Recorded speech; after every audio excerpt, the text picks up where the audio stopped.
Mar, entrevistei o Matheus Acosta Melo, atirador do shopping. Entrevistei os Falando irmãos do- Cravinhos. A história dos... Entrevistei os canibais de Garanhuns. Isso que eu ia falar. Grandes crimes. Essa história é tão bizarra. Deixa eu... É bizarra. Passou. Essa história dos canibais, eu tava vendo a sua entrevista. Era uma seita, né? Onde ele Como manipulava as chamava a mulheres. seita? Era... Puxa, você sabe Eu que esqueci, mas... eu também não vou lembrar mas ele agora. Mas era uma manipulava as seita que ele mulheres, fazia. né? Pra... Manipulava as mulheres. Ele era um cara muito bom de conversa e as mulheres seguiam fielmente tudo que ele dizia, matavam, esquartejavam e ainda usavam a carne para coxinha. Caramba! Que absurdo, cara. É um cara muito manipulador, né? Total, eu entrevistei, né? é uma história. Também está no YouTube, quem quiser. Eu vi muito esses interessante. dias, É sabendo bem que você interessante. vinha, que eu fui rever essa... Cara, é impressionante. A mulher falando e falando em Deus, aí mostra, né? É. Tem uns impressos, né? Com a... Pô, eu tava na minha cabeça o nome da seita.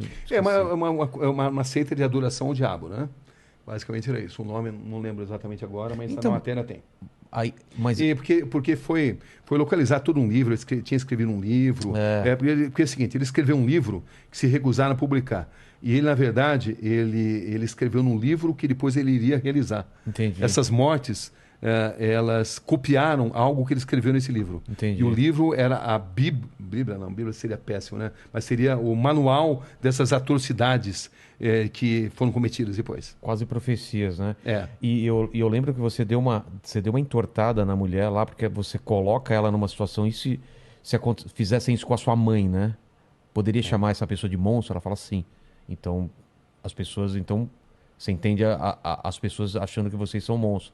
E eu achei isso porque ela não percebeu que ia para esse lado a pergunta depois, né? E aí ela se dá conta, né? Quando você está nessas entrevistas, é uma guerra mental. É, né? Você vê que eu não levo, como você também não, né? não Eu não tem levo papo. anotação. Porque você não pode perder o olho no olho. Exato. Entendeu? Porque o body language, né? A linguagem corporal. As grandes perguntas, elas nascem de respostas incompletas. Onde você, às vezes, muda Ou de totalmente... silêncios, né? Silêncio, pausas. Você muda totalmente o encaminhamento da entrevista mediante algo que foi contado. Mas para isso você precisa estar muito atento. E você não pode perder, você não pode baixar os olhos. Senão você perde o contato com a pessoa. Então, é assim que você consegue extrair, né? Eu lembro, por exemplo, quando eu entrevistei o Matheus Acosta Melo, o atirador do shopping, né? Uma frase dele que me impressionou muito. Aquele do filme, que ele entrou no o meio do do filme. Isso, que ele assistiu o filme Clube da Luta. E depois... Tirando mesmo. Exatamente, saiu atirando. E ele dizia o que ficou na sua mente. Ele falou, ficou na minha mente claramente o cheiro de sangue e pipoca. Cara, Você vê, ele relacionava sangue e pipoca na mente dele e nunca se arrependeu do que fez. Essa é a verdade. Psicopata não se arrepende. Porque Ele pode até falar que se arrepende outra, porque eles são inteligentes, são frios e notam que precisam falar muitas vezes o que as pessoas esperam ouvir. Entendi. Mas psicopatas não têm cura. Caramba. Ó, o Vulkslock 22, olá Inteligência Cabrini, gostaria de saber, existe uma enorme romantização da criminalidade do perfil das pessoas que cometem crime, mas na experiência, qual a sensação e lição que tira de toda essa experiência com eles? Existe algo a ser aprendido com a mente dessas pessoas. Traumas de infância, ou não. Sempre tem um gatilho ou não? Às vezes sim, às vezes não. Não é exatamente automático. Muitos usam isso como algo para justificar o que fizeram, entendeu? Como um trauma da infância, né?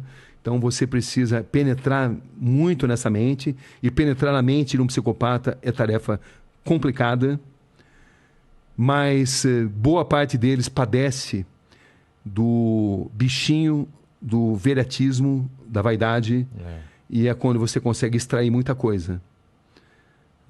E eles gostam também de submeter a capacidade deles de manipular a sua capacidade de perguntar. Então, eles estão sempre tentando te manipular a sempre. perguntar o que eles querem responder. Com certeza, com certeza. É um jogo mental, violento, onde você precisa ter o máximo de concentração. Senão você faz exatamente o que eles querem, né? Você faz, senão você não surpreende.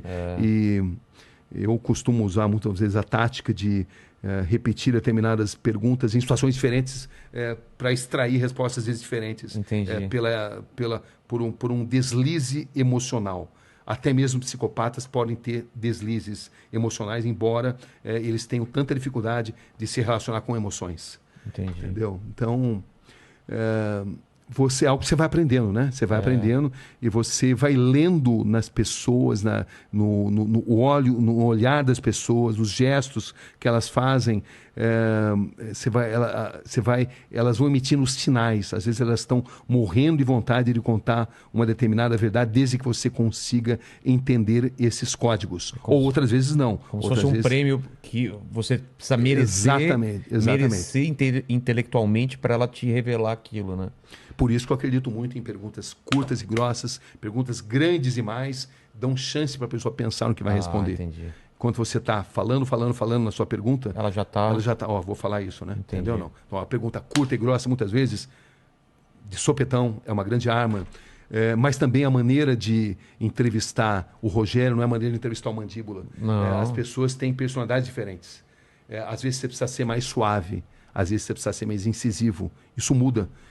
Como decidir? Experiência. Psicologia, eu sempre tive muito fascínio pela psicologia, mas a psicologia prática, né? Claro que eu me informo, né? Procuro ler os grandes mestres, mas é muito intuitivo também. Tem essa linguagem silenciosa, né? Com certeza. Corpo, tem. Microexpressões. Tem. O Aleph... desculpa, pode falar. Não, e também tem dia que você capta mais, tem dia que você capta menos, enfim. É uma violenta guerra mental. Em determinadas entrevistas, não todas, né? Tem entrevistas que não. São mais tranquilas. São mais tranquilas, mas em determinados momentos você sente que você está numa guerra mental.